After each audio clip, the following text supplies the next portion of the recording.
All right, this is my first attempt at doing the notes on the laptop, so bear with me.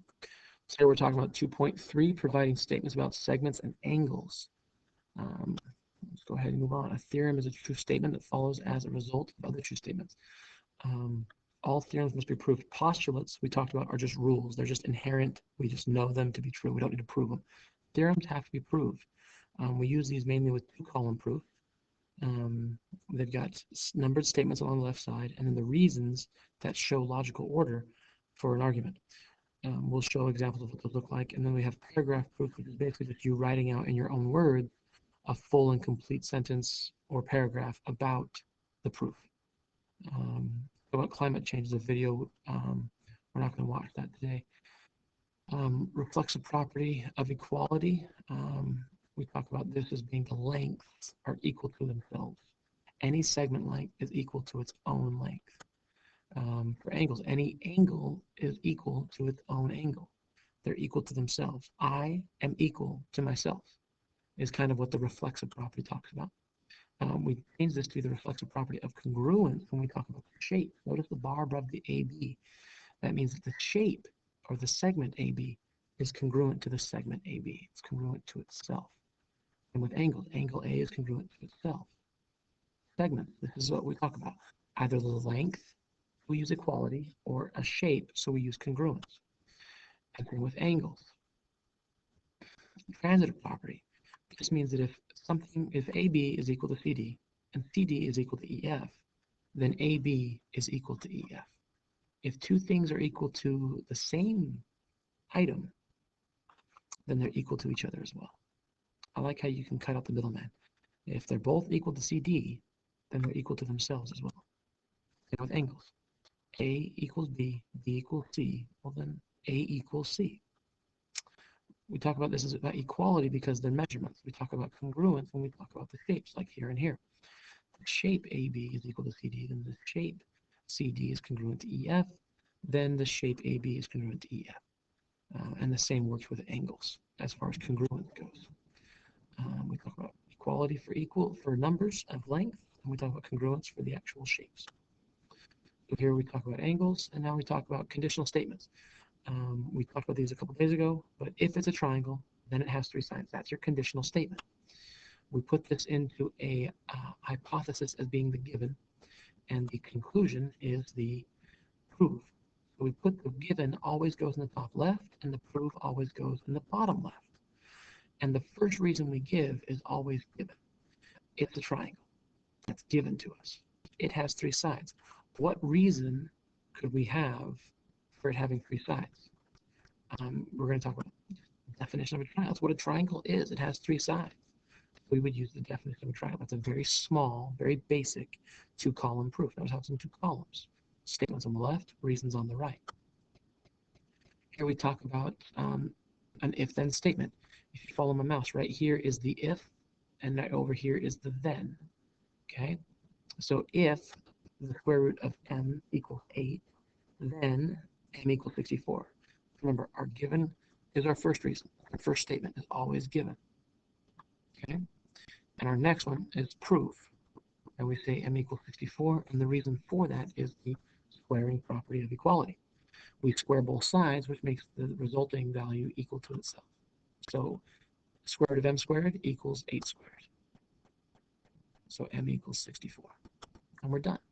Here's another example. If given proof, given goes there, and the reason for it is given, the proof statement always goes right here. S equals negative 108. How we got there is by looks like we times by negative 9 to both sides. And so I would say the multiplication property of equality. That's my reason for why that still works. These are algebraic proofs. Here's your first geometric proof. Remember, make sure that you're pausing the video if you need to. You can rewind, but make sure you get your notes filled in. So our given is right here. Those two statements are given to us. If A is congruent to CD and CD is congruent to EF, then prove AB is congruent to EF. And my first statement is there, and the reason is given. My next statement is here, the reason is given. My last statement is here, and my reason, notice how they're both equal to the same thing? That's what we call the transitive property of congruence. Okay. take some time to work on homework 1 through 8 if you're interested in that. When you're done, unpause and come back to the video. We're going to get going. On the test, you're going to see partial credit just by putting in the given. If you just write the given information and your first reason is given, that's partial credit. And the next one is hints are to look for vertical angles or look for anything that might help you. And then you're going to look for reflexive and transitive properties. You're going to look for definitions, theorems, postulates, things like that. And then the best way is to just put down what you're trying to prove at the end. And eventually you'll get there. So partial credit, if you write the given information, write given. And then write your proof as your last step. And I'll know that you know how to structure a proof. You just couldn't get to the actual answers. And that's partial credit right there. Right angle congruence theorem. All right angles are congruent. This is a theorem that you can use during the test or during a proof. You can just say, hey, because of the right angle congruence theorem, these two right angles are equal to each other. How it works are, if 2 is 90 degrees, 1 also has to be 90 degrees because they form a straight line. Kind of like my paragraph proof. I just used words for it. I didn't use 2 columns. But if I state the congruence, then I would say 1 is congruent to 2. And the reason why is that we could use the supplementary theorem, 2 angles add to 180, so they're both 90s. You could do 90 and 90 makes 180.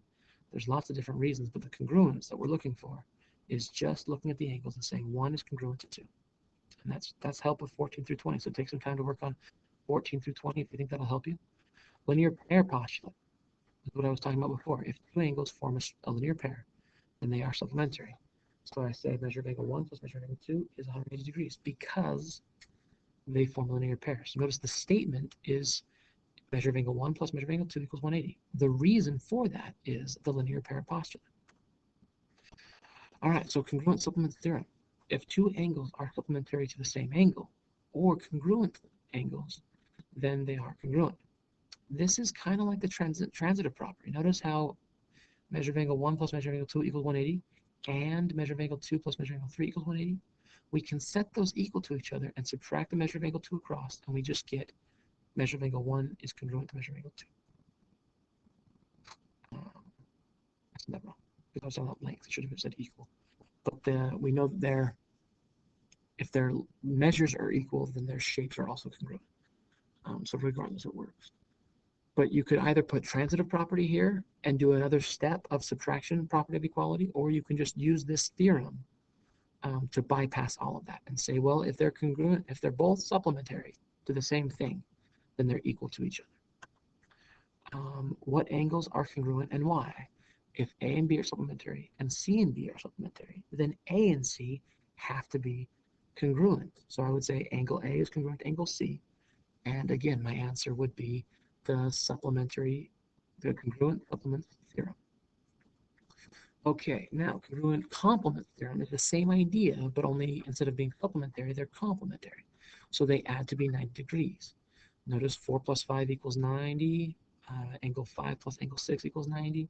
Then 4 and 6 are equal to each other because we could, again, transitive property, add in a subtraction property of equality, or you can just skip both of those and say congruent complements theorem. So if A and B are complementary and C and D are complementary, then A and C have to be congruent to each other. And that's my congruence. I'm going really fast, but you can pause and rewind if you need to. Vertical angles theorem. Okay, vertical angles are congruent. When 2 lines intersect, 1 and 3 are vertical. They're across from each other, if you will. And they are vertical angles. 2 and 4 are also. That's a great thing to look for during tests. Look for vertical angles. Right here, what angles are congruent and why? Looking at it, I can say that 1 and 5 are congruent because they're vertical angles. I can also say, well, 2 equals 85 and 3 equals 85. So that means that 2 and 3 are congruent. So there's quite a few that you can do there, and these are going to help you with problems 14 through 20. Here we're going on a new concept. We're talking about a reason. So if I said that AD plus DB equals AB, it's a segment. D is the middle button, where all the lines are intersecting. This is called the segment addition postulate. Any 2 segments added together makes the resulting statement. We talked about this in class. We talked about this. This is the Subway sandwich. If I have a Subway sandwich that's AB long and I cut it where D is, then the 6-inch plus the 6-inch makes the foot long. AD plus BD has to make the whole distance AB, and that's your segment addition postulate. Here we have angle 1 plus angle 2 equals CDB. This is your angle addition postulate. We talked about piece of pie. If I cut out a quarter of a piece of pie and I cut that in half, then 1 and 2 have to add together to make CDB. Again, angle addition postulate. You'll have to use that in proofs on the test and on your own. Right here, angle 2 is congruent to angle 6. What's the reason behind that? I look at it and it looks like they're vertical. So I would say they're vertical angles, and that's my reason. Moving on. ADF, if you'll see where ADF is, right there, and FDB is right there. They equal 180 degrees. And your reasoning behind that is going to be a linear pair. Talk about how if they form a straight line, then they make a linear pair, and they are supplementary. Okay. Don't forget to give your reasons. If DF bisects CDB, then angle 1 is congruent to angle 2. And your reason for that is the definition of an angle bisector. That's what it means to bisect, is to cut in half, to make two equal parts. So we just put that under reasons. Next question, here we go. Measure of angle 3 plus the measure of angle 4 equals 90. If we look at this, we're talking about, let me try and get my pens up here so I can draw for you. Let's get a highlighter going, the green. If I say that measure of angle 3 and measure of angle 4 right here, those two add up to be 90 degrees, then 3 and 4 are complementary. My reason for that would be that's the definition of being complementary angles. That's what it means to be complementary, is they add to 90 degrees. So using definitions is really nice. Again, we have here definition of supplementary angles. If they are supplementary, then they add to 180. That's the definition of what it means. So let me see here. So if we continue that going on, we say it's the definition of supplementary angles, and we move on. And there is lesson 2.3 in a nutshell. Summarize what you learned in your notes sections. Feel free to pause, rewind, and go back and see more of what we learned. I hope it went well.